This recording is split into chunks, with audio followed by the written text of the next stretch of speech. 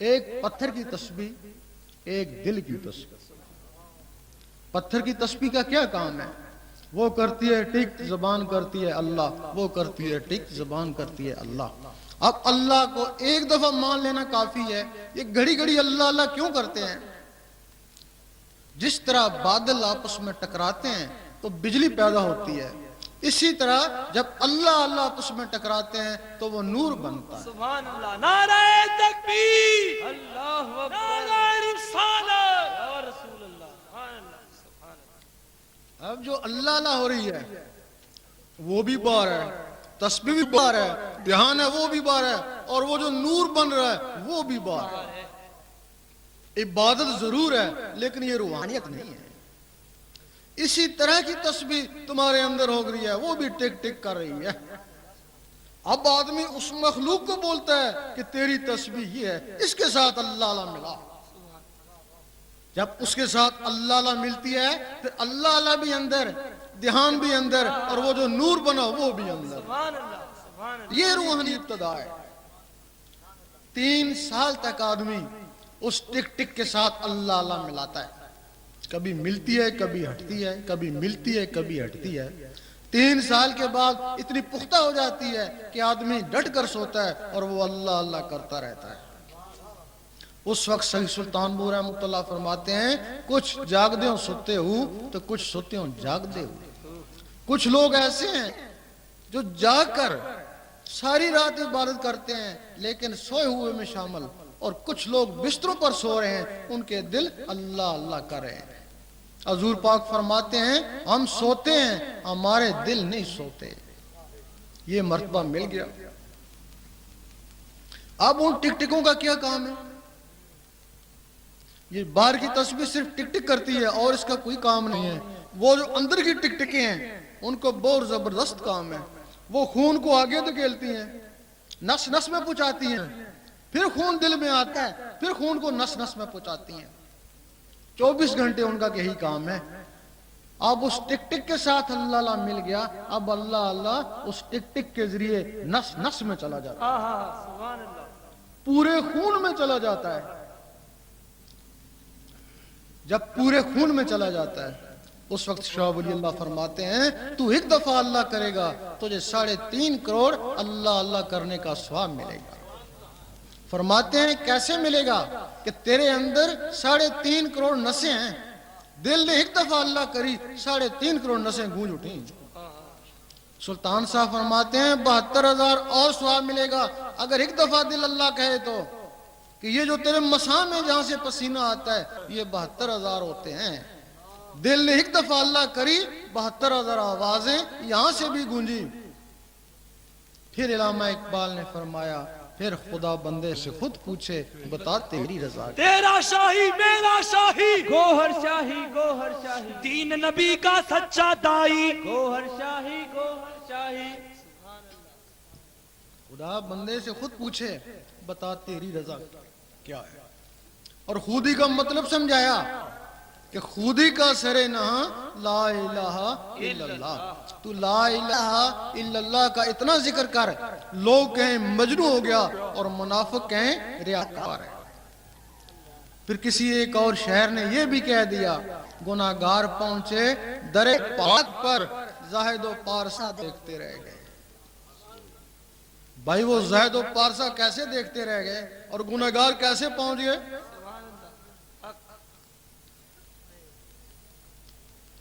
ایک زہد و پارسا تھا، نماز پڑھی، نیکی کری، کرامن کاتبین نے لکھ لی فائل کے اوپر، لیکن اس کے ساتھ تھوڑا سا تکبر بھی دل میں آ گیا۔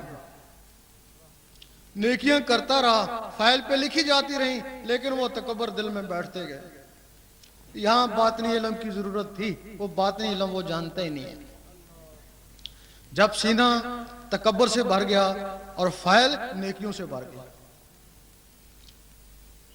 جب تکبر آیا تو اس کے اور بھی دوست ہیں، حرص ہے، حسد ہے، بخل ہے، کینہ، وہ بھی اس کے سینے میں اکٹھے ہو گئے۔ اللہ تعالیٰ کبھی کبھی اس مخلوق کو دیکھتا ہے،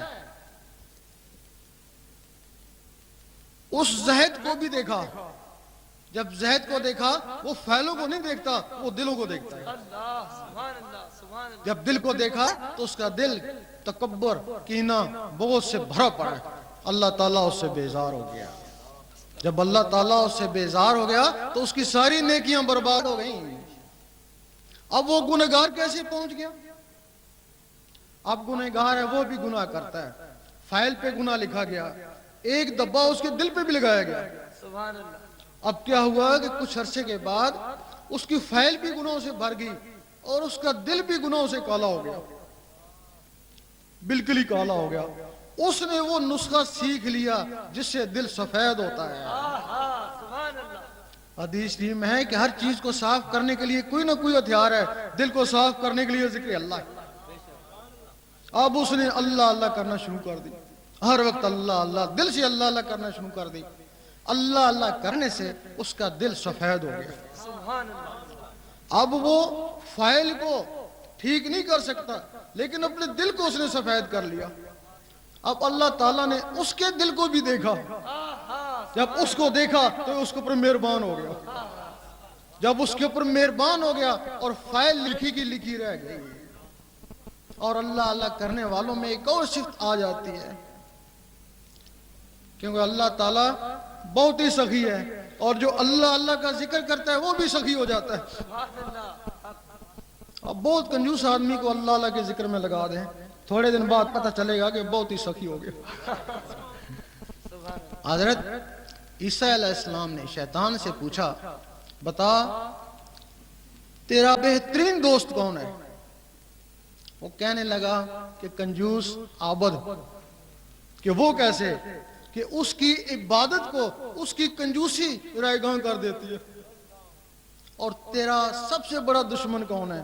اس نے کہا کہ وہ گناہگار سخی۔ کہ وہ کیسے؟ کہ اس کے گناہوں کو اس کی سخاوت جلا دیتی ہے۔ جب کوئی شخص اس اللہ اللہ میں یہاں تک پہنچتا ہے، اس کے نفس نفس میں اللہ اللہ چلا جاتا ہے، اس کے خون میں اللہ اللہ چلا جاتا ہے، تو کسی کے دل پر لفظ اللہ درج ہو جاتا ہے۔ کچھ عرصہ ہوا، ترکی میں ایک آدمی کے دل کا آپریشن ہوا، اس کے دل کے اوپر لفظ اللہ لکھا ہوا تھا۔ یہ خبر اخباروں میں بھی آئی تھی۔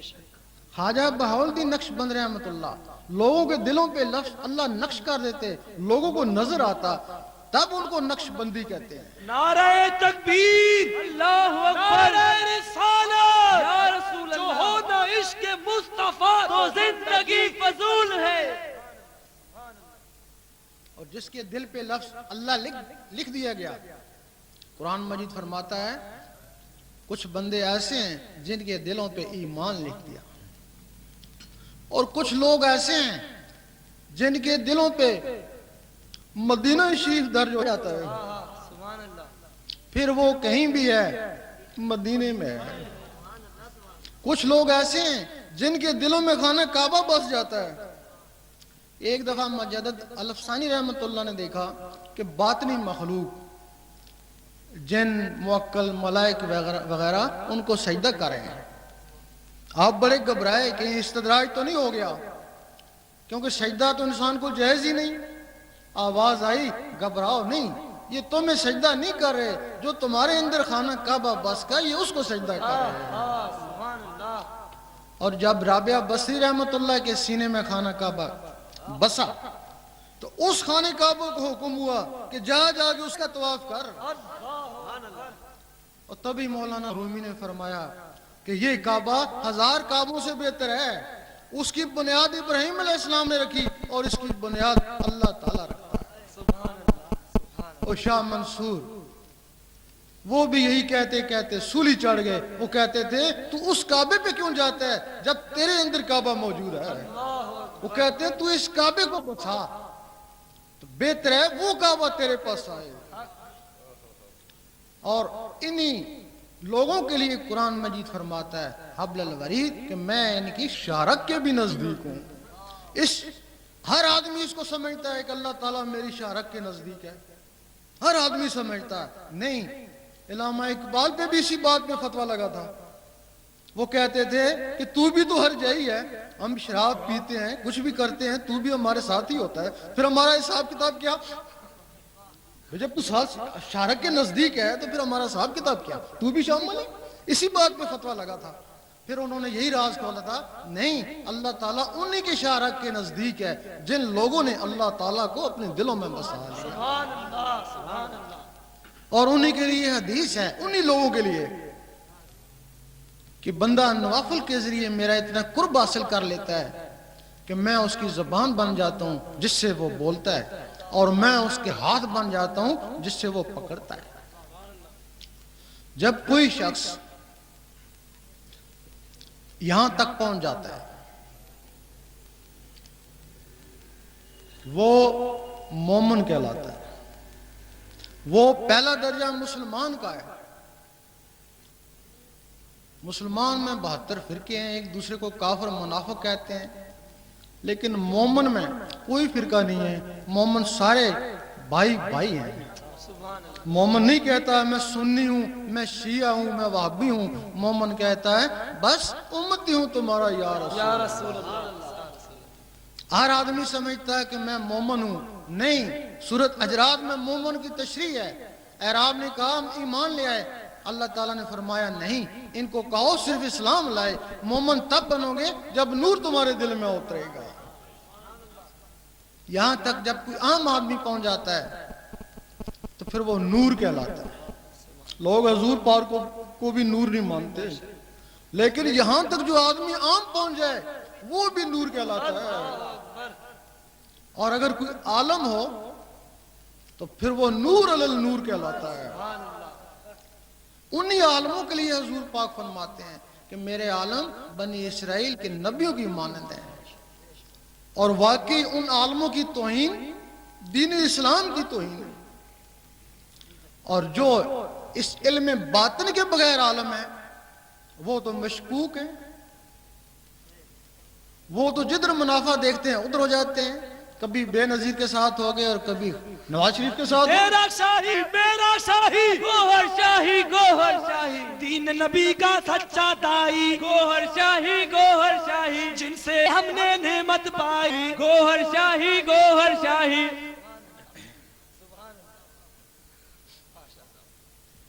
کبھی بے نظیر کے ساتھ ہو گئے اور کبھی نواز شریف کے ساتھ ہو گئے۔ اب یہ قلب کی صفائی، اس کے دو طریقے ہیں، یا تو ذاکر قلبی ہو، ہر وقت اللہ اللہ کرتا رہے، اس کا دل منور ہو جائے گا، یا کسی کامل کی نظر میں ہو۔ اگر کامل کی نظر میں ہے، اس کا مرشد کامل ہے، تو وہ اگر ذکر بھی نہیں کرتا ہے تو اس کامل کی نورانی نظر اس کے قلب کو منور کرتا ہے۔ میرا ماہی گوہر شاہی گوہر شاہی، میرے تیرے دل کا ماہی، گوہر شاہی گوہر شاہی۔ اور جو لوگ کہیں بیعت بھی نہیں ہیں، کاملین کو بھی نہیں مانتے ہیں، تو ان کی قلب کی صفائی کیسی ہوگی؟ ان کے لیے حدیث شریف ہے کہ جس کا کوئی مرشد نہیں، اس کا مرشد شیطان ہی ہے، اس کا مرشد شیطان ہی ہے۔ ان کے دلوں میں اللہ اللہ نہیں جا سکتا، جب اللہ اللہ نہیں جا سکتا تو مخالف چیزیں، شیطانی چیزیں ان کے دلوں پہ قبضہ کر لیتی ہیں، شیطانی چیزوں کے ان کے دلوں پہ قبضہ ہو جاتا ہے۔ اب یہ جو واقعہ ہے یہ مومن تک ہے، یہ جو مدارج ہیں یہ مومن تک ہیں، ولایت اس کے آگے۔ اب ولی لوگ یہ کوئی آسمان سے تو نہیں آتے، جو بھی بچہ اس دنیا میں آیا ولایت کا راز لے کے آیا، خواہ ہندو کا بچہ ہوا۔ یہاں سکرنڈ کے پاس کوئی گاؤں ہے، تو وہاں ایک ہندو کا بچہ تھا، 3 سال اس کی عمر تھی، اس کے ایک آنکھ پہ اللہ لکھا ہوا تھا اور ایک آنکھ پہ خانہ کعبہ تھا۔ بہت سے لوگوں نے اس کو جا کے دیکھا۔ اس کا مطلب ہے یہ کوئی فرق نہیں ہے ہندو کا بچہ یا سکھ کا یا مسلمان کا، وہ ولایت کا راز لے کے آتا ہے۔ اور تاریخ گواہ ہے کہ سکھوں ہندوؤں کے بچے بھی مسلمان ہوئے اور بڑے بڑے ولی بنے۔ اب وہ ولایت کیا ہے؟ یہ جو جسم عبادت کرتا ہے یہ ولایت نہیں ہے۔ ساری عمر آپ اس جسم سے عبادت کریں یہ ولایت نہیں ہے۔ ولایت وہ ہے جو جسم کے اندر ہے، اگر وہ باہر نکل کر عبادت کرے تو وہ ولایت ہے۔ یہ جسم حضور پاک کی محفل میں نہیں پہنچتا ہے، وہ جو جسم کے اندر کی چیزیں ہیں وہ نکل کے حضور پاک کی محفل میں پہنچتی ہیں۔ آپ نے دیکھا ہوگا خواب میں یہاں سوتے ہو، دوسرے شہر میں گھومتے ہو، تم تو نہیں ہوتے، تمہاری کوئی چیز ہوتی ہے جس کا نام ہے لطیفہ نفس، وہ ہر کسی کا آزاد ہے، شیطانی محفلوں میں گھومتا رہتا ہے۔ اب وہ تمہاری روحانی چیزیں جو نسوں میں پیوست ہیں، اب ان کو بھی اللہ اللہ کی غذا ملی، وہ بھی بیدار ہو گئی۔ اب تم نے خواب میں دیکھا حضور پاک کے روزے کے گرد منڈلا رہے ہو، خانہ کعبہ کا طواف کر رہے ہو، وہ ان چیزوں کی وجہ سے، ان کی غذا گوشت روٹی نہیں ہے، ان کی غذا اللہ کا نور ہے۔ جب ہر وقت وہ اللہ اللہ کرتا ہے، دھڑکنوں میں اللہ اللہ کرتا ہے، ان کو غذا ملتی رہتی ہے، اللہ کا نور ملتا رہتا ہے، وہ اندر بالغ ہونا شروع ہو جاتی ہے۔ 12 سال میں بالکل بالغ ہو جاتے ہیں۔ جس طرح 15 سال میں بچہ بالغ ہو جاتا ہے، اس طرح 12 سالوں میں وہ چیزیں بھی بالغ ہو جاتی ہیں۔ اس وقت تم نے سوچا، دیکھیں حضور پاک کیا کر رہے ہیں، تم نے سوچا وہ اس سینے سے نکل کے حضور پاک کے قدموں میں ہے۔ بلے شاہ فرماتے ہیں، لوکی 5 ویلے عاشق ہر ویلے، لوکی مسیتی عاشق قدمہ، کہ جو لوگ 5 وقت رب کو یاد کرتے ہیں، نماز بھی رب کی یاد ہے، ان کی انتہا مسجد ہے، باجماعت ہو جائیں گے اور کیا کریں گے، لیکن جو لوگ اس کے ساتھ ہر وقت اللہ اللہ کرتے ہیں وہ حضور پاک کے قدموں میں پہنچ جائیں گے۔ قدموں میں پہنچ گئے، نوازے تو گئے۔ تیرا ماہی میرا ماہی گوہر شاہی میرے تیرے دل کا ماہی گوہر شاہی۔ ان چیزوں کا تعلق تمہاری سوچ سے ہو گیا۔ اب تم نے سوچا، دیکھیں اوپر کیا ہو رہا ہے، تم نے سوچا وہ چیزیں سینے سے نکل کر اوپر پرواز کر گئی۔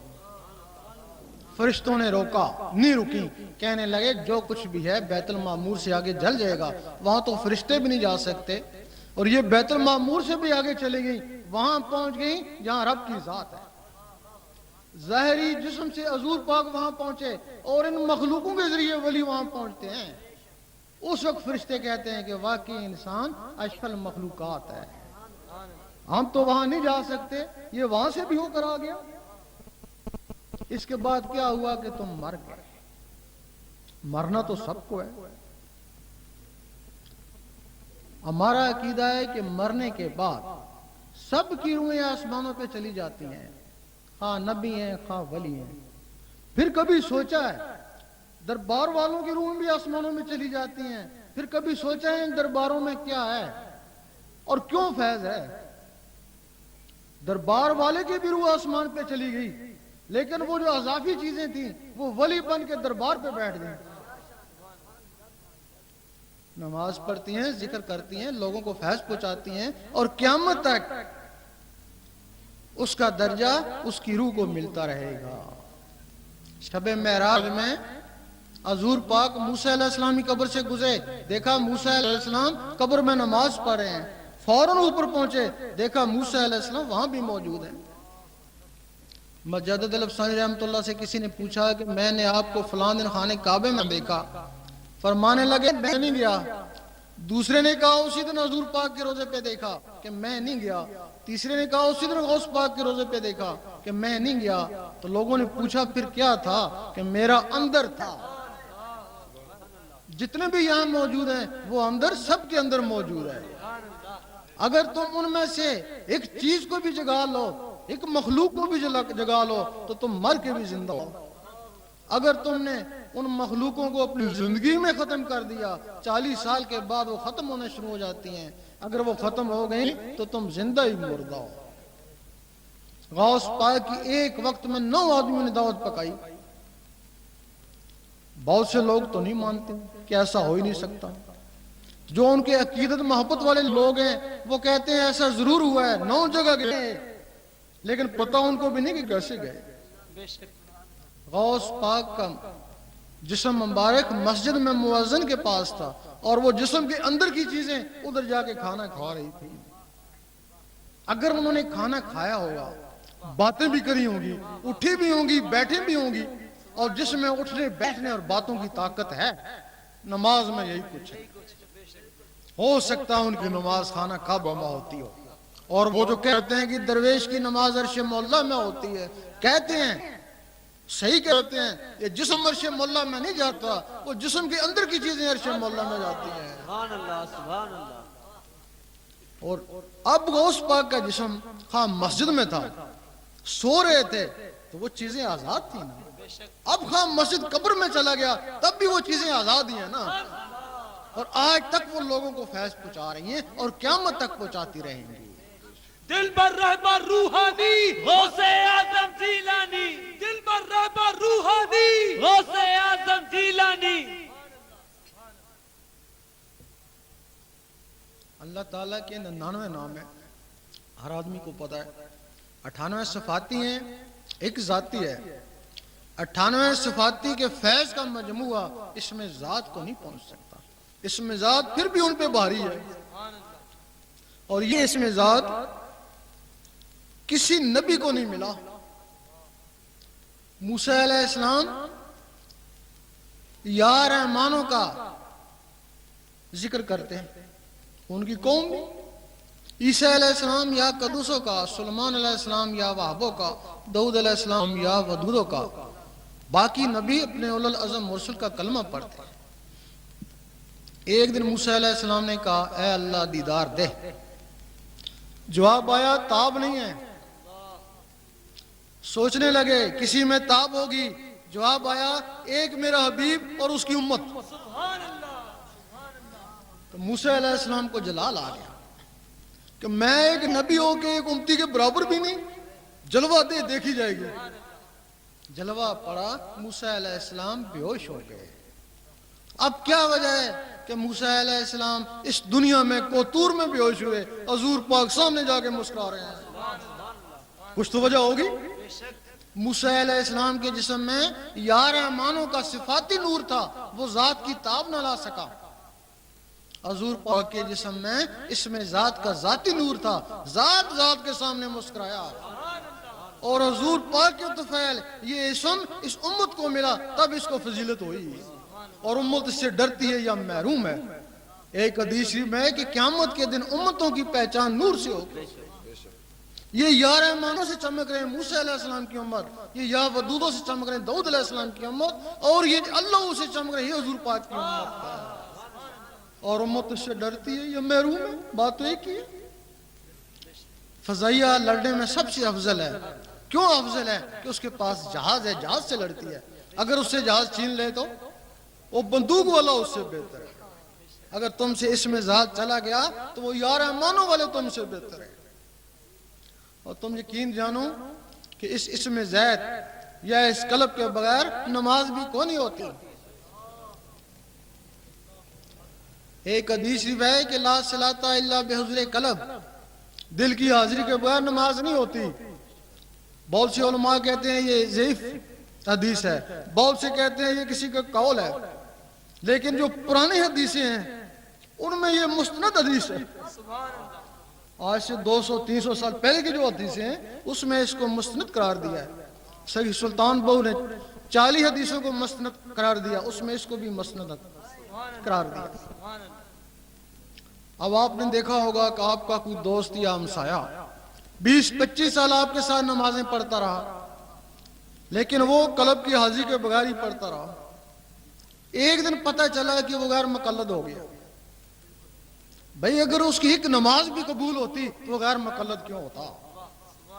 اس کا مطلب ہے کہ اس کی ایک نماز بھی قبول نہیں ہوئی. جس طرح تم ہو اس طرح وہ تھا. اگر وہ 20-25 سال کے بعد غیر مقلد ہو گیا تو ہو سکتا ہے تم 30-40 سال کے بعد ہو جاؤ. کیا ثبوت ہے؟ کیونکہ وہ بھی دل کی حاضری کے بغیر ہی پڑھتا تھا، تم بھی دل کی حاضری کے بغیر پڑھتے ہو. بہت سے لوگوں کو اس کا پتہ نہیں ہے کہ دل کا حاضر کیسے ہوتا ہے. وہ کہتے ہیں ہم دل سے ہی تو پڑھتے ہیں، سردی گرمی میں مسجد میں جاتے ہیں، دل سے نہیں پڑھتے تو کیا کرتے ہیں؟ وہ یہی سمجھتے ہیں. لیکن نہیں، نماز کی 3 قسمیں ہیں. ایک نماز صورت ہے، اس کو صرف زبان والے پڑھتے ہیں، دل والوں سے کوئی واسطہ نہیں ہے. ایک نماز حقیقت ہے جس کو دل والے پڑھتے ہیں. ایک نماز عشق ہے جس کو صرف ولی پڑھتے ہیں. نماز صورت 72-73 فرقے والے نماز صورت ہی پڑھتے ہیں، اس کا کوئی اعتبار نہیں. نماز صورت کیا ہے؟ اللہ تعالیٰ نے حضور پاک کو فرمایا قل هو اللہ احد، کہہ دیجئے اللہ ایک ہے. آپ نے آمین کہا. حضور پاک نے لوگوں کہا کہہ دو اللہ ایک ہے. جنہوں نے آمین کہا وہ مسلمان ہوئے، جنہوں نے نہیں مانا وہ کافر ہوئے، جنہوں نے ہیل و حجت کری وہ منافق ہوئے. اب مسلمان کس کو کہتا ہے کہہ دے اللہ ایک ہے. یہی ایک نقطہ ہے. بلے شاہ فرماتے ہیں ایک نقطے وچ گل مک دی. نعرہ تکبیر، اللہ اکبر، یا رسول اللہ، میرا ماہی گوہر شاہی، گوہر شاہی.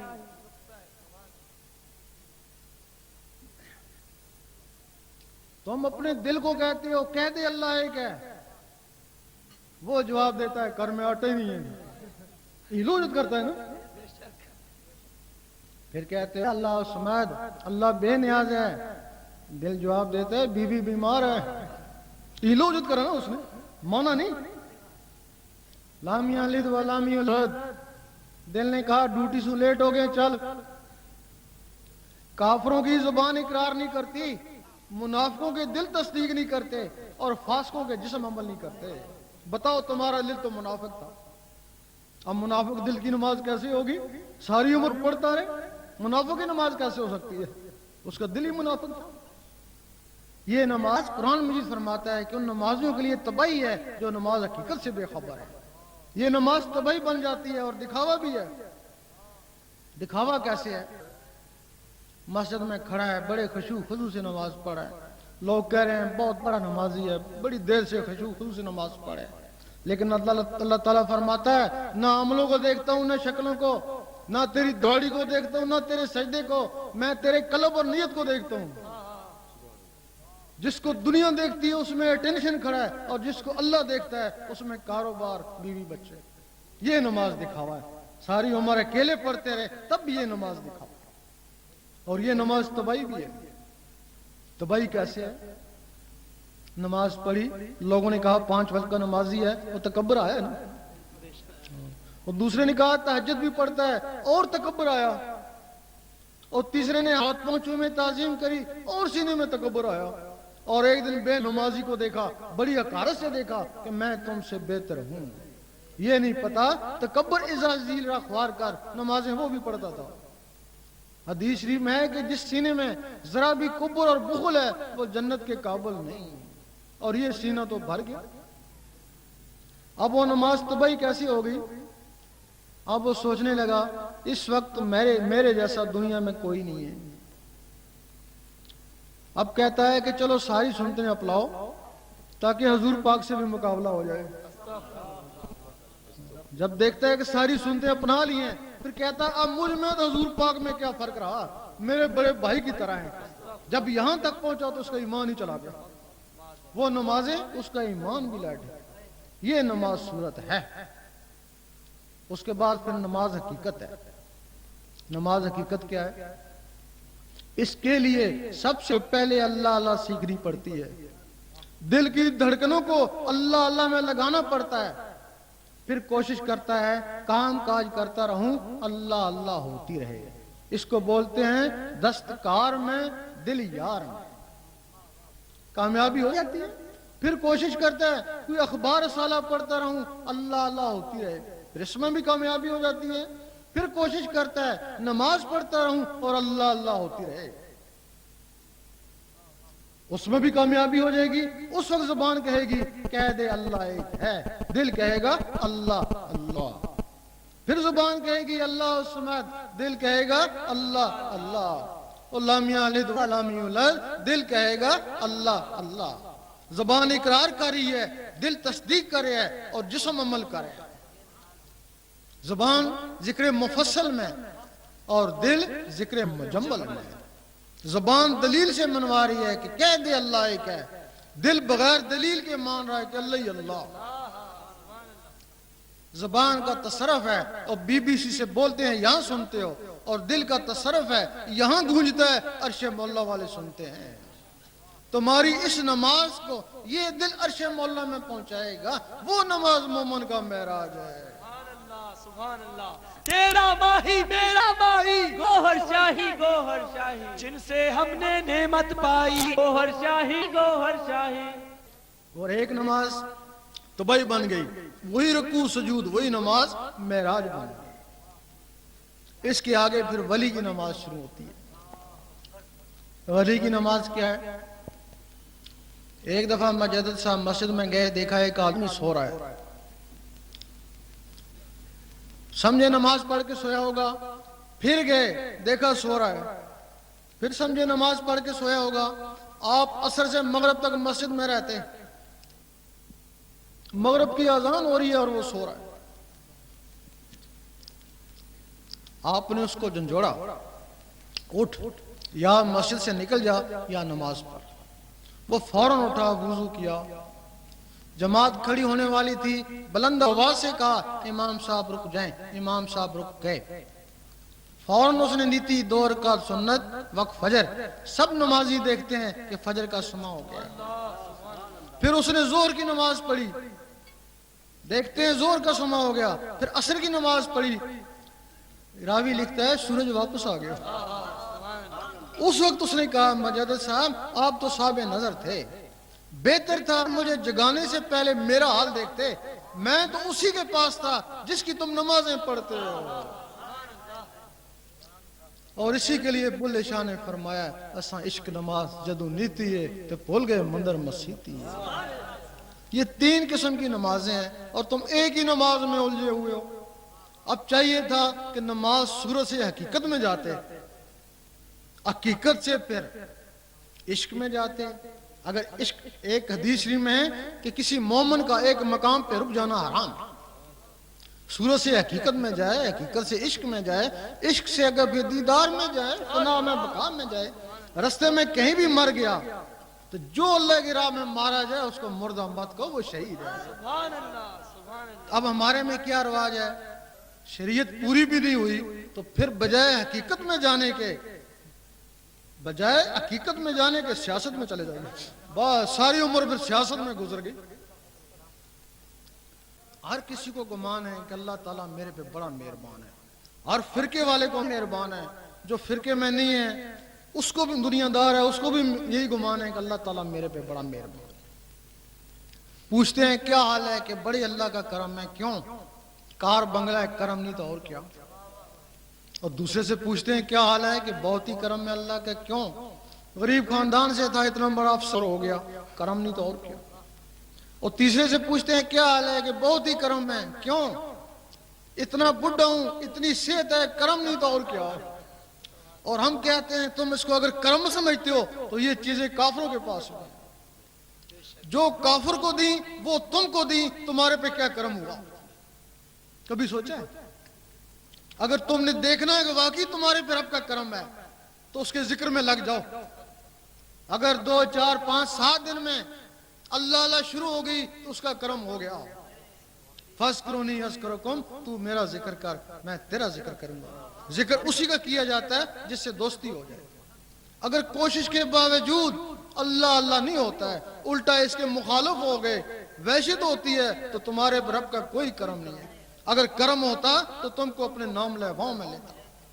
اپنے آپ کو پہچاننے کا راز میں کیا ہوں، رب مجھ پہ کتنا مہربان ہے، میرا مرشد کیا ہے، یہی کسوٹی ہے۔ بزرگوں نے یہی کسوٹی ہے کہ جسے پہچانا جاتا ہے کہ میں کیا ہوں اور رب مجھ پہ کتنا مہربان ہے۔ اب یہ بات تو بتا دی دل کی، اگر اس پہ عمل بھی نہ ہو تو پھر بیکار ہی ہے۔ اب اس کی اجازت ہوتی ہے، اللہ اللہ کرنے کی بھی اجازت ہوتی ہے۔ جس طرح قرآن مجید کی کسی بھی صورت کا اگر آپ وظیفہ کرنا چاہیں تو کسی عامل سے اجازت لینی ہوگی تب وہ کارگر ہوگا، ورنہ رجت ہو سکتی ہے۔ اگر کسی صورت مزمل یا جن کے لیے اجازت ضروری ہے تو اس میں ذات جس میں پورا قرآن مجید بند ہے، کیا اس کے لیے اجازت نہیں ہوگی؟ اس کے لیے صورتوں کے لیے عمل کی اجازت ہے، اور اس میں ذات کے لیے کامل کی اجازت ہے. عامل بھی ایسا جب پھنسے آواز دے فوراً پہنچے، کامل بھی ایسا جب پھنسے آواز دے فوراً پہنچے. وہ اجازت کیا ہے؟ آپ یہاں تہجد پڑھتے رہیں، ساری رات پڑھتے رہیں،